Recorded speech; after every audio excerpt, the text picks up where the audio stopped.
show of hands. How many people have picked up a psychology textbook or studied psychology before? Quick show of hands here. A couple of folks, okay.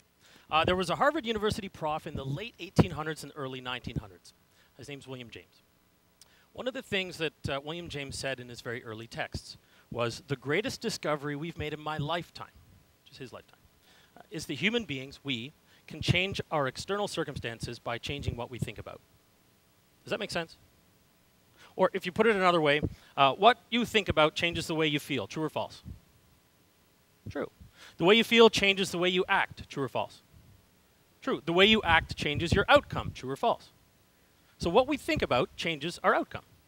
Now, I've had the good fortune of chatting with a bunch of folks before we get going today, you know, meeting people in the halls and things, and this looks like a relatively scientific-minded group, and I've been asking around, you know, can we try sort of a scientific, can we try social experiments? People, oh yeah, sure, let's try that.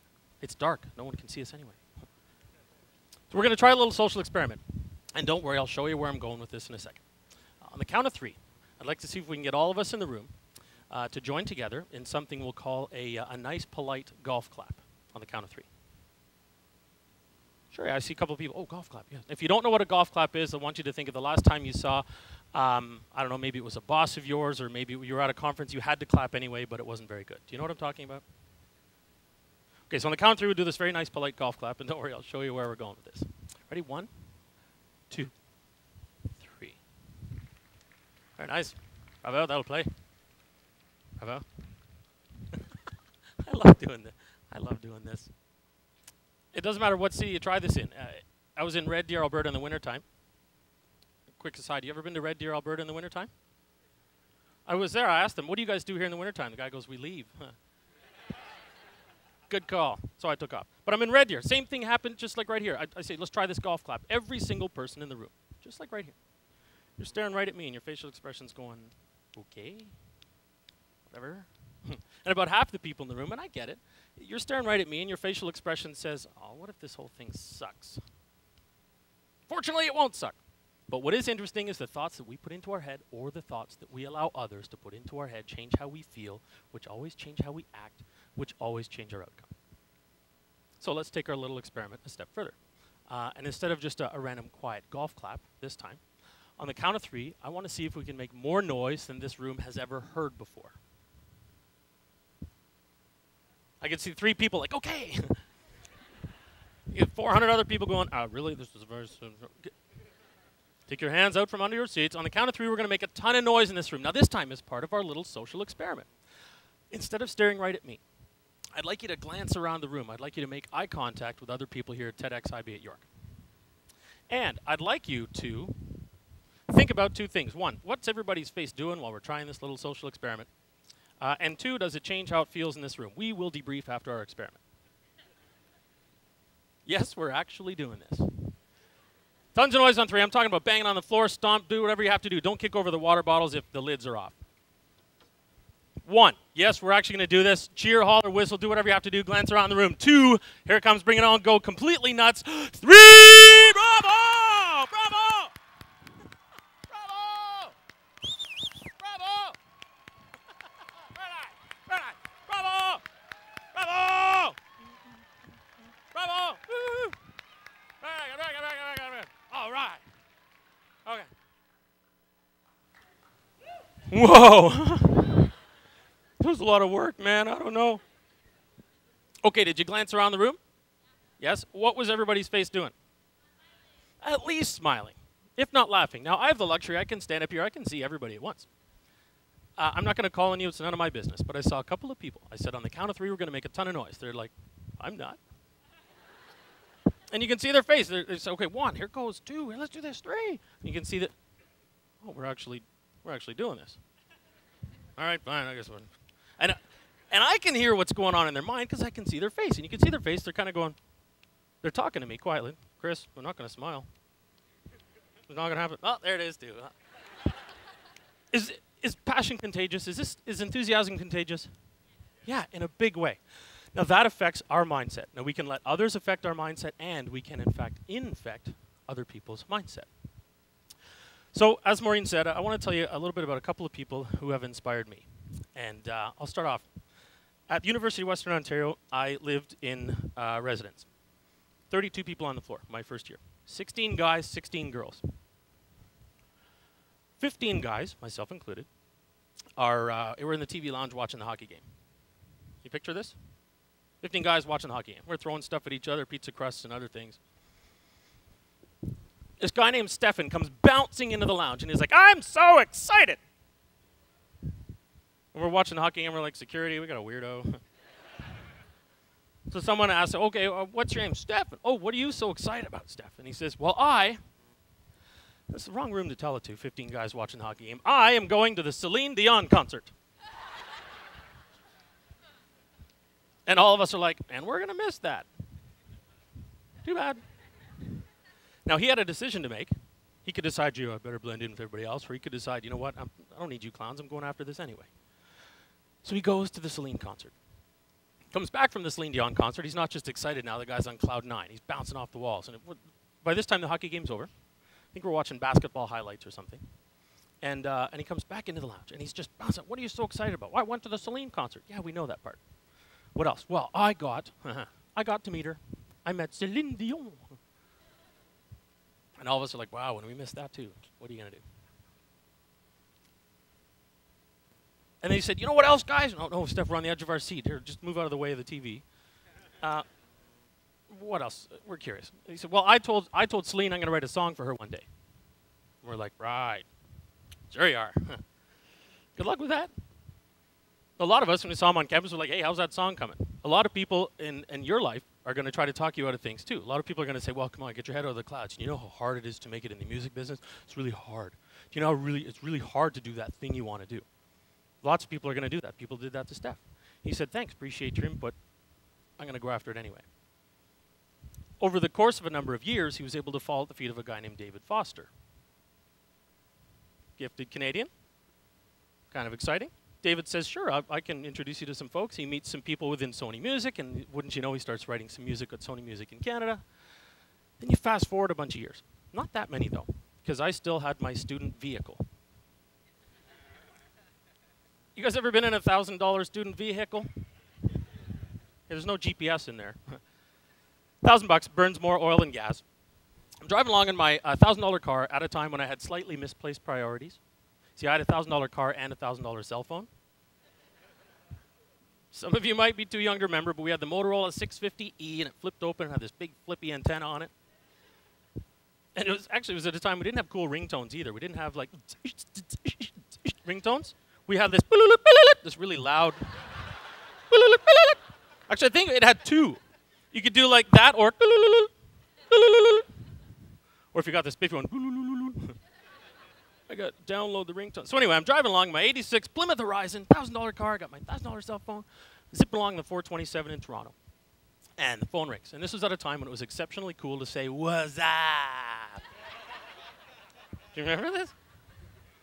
It's not cool anymore. Who knew? So I pick up the phone, and I put it in, what's up? And it was this guy named Rolando Contreras Rojo. His name is Rolo. He lived in Res with us. He said, what's up? And I said, what's up? Back and forth a couple times. Then I stopped. Oh, that just cost me $4. Cut to the chase. What do you want? And he goes, hey, man, are you near a radio? And I said, yeah. He goes, put it to 99.9. It was a mix 99.9 at the time. He said, put it to 99.9. So I did. And he goes, can you hear that, man? And I said, yeah, it sounds like Celine Dion. What the heck are you calling me for? Long pause on the other end of the phone. And he goes, Cummins, guess who wrote the song? Now, he wrote the music for the song. But in fact, this ended up being Celine, from what I understand, it's Celine Dion's second biggest hit ever so far. It's called A New Day Has Come. Now, this is interesting. If you've got the CD, flip it over in the back. Song credit, Stefan Moccio. He wrote it. Now, it turns out Celine Dion's big Vegas show was called A New Day Has Come. Stefan Moccio, from the second he decided he wanted to write a song for it, wouldn't take no for an answer. Now, this happened over the course of a bunch of years. My wife and I got to go see him when he opened for the Canadian Tenors. We sat in the second row or so, not unlike this room. He comes up to play his piano piece, sits down at the piano. My wife and I are sitting second row right there. Plays a piece, pulls the microphone toward himself, looks at the audience and says, my first year at the University of Western Ontario. I get my jacket. Oh my gosh, he sees me. My wife's like, is that the guy? Yes, shh, quiet. He proceeds to tell the story. The pizza we're talking, you know, I went in the lounge to do, so I decided I've got to go say hi to the guy. So I walked back to the side of the stage, and excuse me, pardon me, sorry. I don't want to go meet him. The bouncer's like, yeah, whatever. Everybody says they're with him. And no, he really knows me. And he looks over, he goes, Chris Cummins. I said, see, wow, cool. So I asked him, I said, you know, what did you do? Like, tell me something. I'm telling your story. It's kind of inspiring. You know, how did it go? And he said, well, I'm not going to tell you how much money I made. I said, no, we don't need that. But he said, royalties are quite good. This bugs me. I'm kidding. Now, we go backstage, and I start asking him, give me some ideas. Like, oh, what the heck? He said, Chris, if you want to do something badly enough, don't let anybody talk you out of it. And whatever you do, don't talk yourself out of it. Instead, find passionate people who want to do what you want to do, or find people who've already done what you want to do, and then copy them, or fall at their feet and learn from them. Another person I want to tell you about, a lady named Hilda. School teacher in Sweden. She decides, I don't have a lot of money, but things are going well for me, so I think I can donate about, we'll round it up, it's about $10 a month. So she decides to donate $10 a month to an education system in Kenya. So she puts it on this automatic payment thing. She starts cutting checks, $10 a month, to go pay for an education in Kenya. It turns out the money started to go to a guy named Chris Mburu. Chris Mburu was from a relatively large family, couldn't afford his school fees, so gratefully accepted this $10 a month. Now Hilda, at this point, she forgets all about the $10 a month, doesn't give it another thought at all. Well, Chris Mburu gives it lots of thought. In fact, he takes this $10 a month gift and decides, I'm going to go apply this. So he goes to school, he finishes high school near the top of his class, goes to university in Nairobi. Almost the top of his class in Nairobi. He ends up with a Fulbright scholarship to Harvard Law School. Little guy from Kenya. Goes to Harvard Law School, gets involved with the United Nations. The nice people at the United Nations have a rather large office in New York. He works in New York. He's now based in Geneva. Chris Mburu, in fact, now, as of this week, he's in Rwanda. Now, what he does is several things. He works on truth and reconciliation programs. He also, in some cases, hires judges and starts helping build judicial systems. All because one lady named Hilda Back, decided, I'm going to give $10 and I'll see if I can help. Now here's what happened. See, Chris decided, well, I need to find a way to add more to this. So he decides that I'm going to start an organization. In fact, I want to help people the way I was helped. So I'm going to pool some of my resources and some of my cousins, some other relatives, and we're going to help a couple more kids. This will be fantastic. And in fact, just as a thank you to this lady named Hilda, I'm going to start the Hilda Back Education Fund. Kind of exciting. He finds Hilda Back through the embassy and through some other sources. He actually tracks her down in Sweden, ends up flying Hilda Back from Sweden to his town in Kenya for the big launch of the Hilda Back Education Fund. They have hundreds of students there. It's kind of an exciting time. The story doesn't end there, though. You see, a director named Jennifer Arnold heard about the Hilda Back Education Fund and heard about a guy named Chris Mburu. So she decided, hey, can I follow you with my cameras? Do you mind if I just come along? I think it was about a year or so, maybe a year and a half of filming. So Jennifer Arnold and her team follow Chris Mburu and the Hilda Back Education Fund as it grows. They create a documentary called A Small Act. They finished the documentary called A Small Act, and they start shopping it around to a couple of places, and Robert Redford runs a program called the Sundance Film Festival. Have you heard of it? Sundance Film Festival sees a little trailer, like, you know what, that'd be great. Yep, let's get that into our Sundance Film Festival. It's called A Small Act. Google it if you have to, it's just asmallact.com. You can also go to Netflix, apparently it's on there now too, which is kind of exciting. So it shows at Robert Redford's Sundance Film Festival, who happens to be in the audience, but a whole lot of interesting and fascinating people, one of whom which is Bill Gates. Bill Gates is in the audience, sees that and waiting for Superman and some other ideas about investing and changing education systems. Chris Mburu gets to meet Mr. Gates, gets a photograph with him, and then meets a whole bunch of other philanthropists as well, and they decide, you know what, let's get legs on this thing, let's really do this.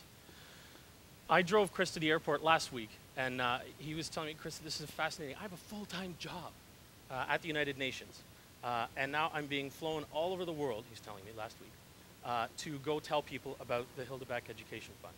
In fact, the Hildeback Education Fund now is planning to start to build schools and to do massive outreach. In fact, they've just hired a massive, massive team of people on the ground there, and they've got people on boards around the world.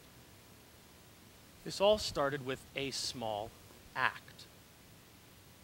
Not a grandiose thing. Hildeback didn't sit down and say, I'm going to go change the universe. Dun, dun, dun, dun.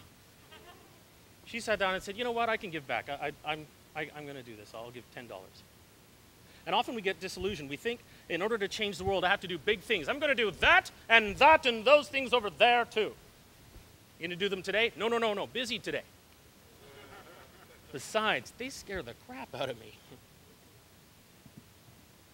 You don't have to do these massive, grandiose plans. In fact, often it starts with a small act. It's a little thing, like helping someone else to believe in themselves. In fact, you can do this every single day. If you do nothing more than just help other people to feel better about themselves, go sit with somebody when they're sitting by themselves at lunch, make them feel part of a group, make someone feel included, make people feel important. You help people to believe in their dreams when no one else will. You tell someone you believe in them, watch what happens.